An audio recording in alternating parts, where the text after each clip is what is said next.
মুখ্যমন্ত্রী মমতা বন্দ্যোপাধ্যায়ের বাড়ির সামনে চাকরি প্রার্থীরা ডেপুটেশন জমা দিতে এই চাকরি প্রার্থীরা তারা মুখ্যমন্ত্রীর বাড়ির সামনে চাকরির দাবিতে 2016-র এসএসসি চাকরি প্রার্থীদের ডেপুটেশন।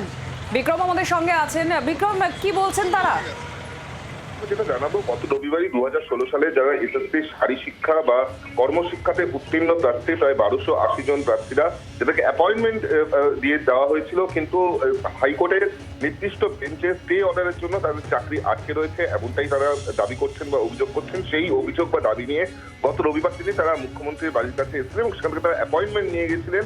সেই অনুযায়ী আজকে তারা এসে পৌঁছান হাজরা মোড়ে। সেখান থেকে পুলিশের তরফ থেকে একটি জিপে করে এই যারা চাকরি প্রার্থী 1280 জন, তাদের মধ্যে দিয়ে 5 জনকে নিয়ে যাওয়া হয় মুখ্যমন্ত্রীর বাড়িতে। সেখানেই কিন্তু তারা ডেপুটেশন দেন এবং তাদের যেটা বক্তব্য, যে তাদের অ্যাপয়েন্টমেন্ট লেটার দিয়ে দেওয়া হয়েছে, তারা এই শারী শিক্ষা বা কর্মশিক্ষার যে পরীক্ষাটাতে তারা উত্তীর্ণ, তাও তাদের কেন চাকরি দেওয়া হচ্ছে না, কেন কোর্টের বা আইনি জটিলতার গেরোয় তাদের চাকরি আটকে থাকবে, সেই নিয়ে প্রশ্ন তুলে কিন্তু সেই সমাধান সূত্র চেয়ে তারা মুখ্যমন্ত্রীর দ্বারস্থ হয়েছেন, এমনটি আমরা জানতে পারি। ধন্যবাদ।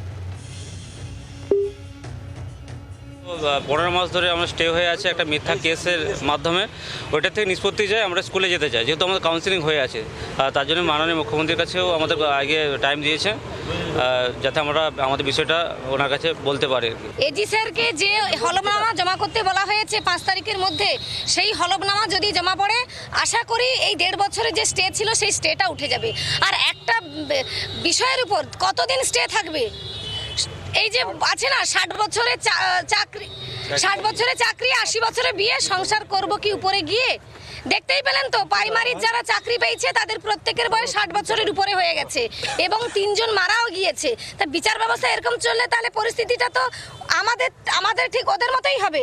তাই মাননীয়ার কাছে অনুরোধ, অতি দ্রুত মানে কালকের মধ্যে এজি স্যার যেন ওনার হলফনামা জমা করে দেন।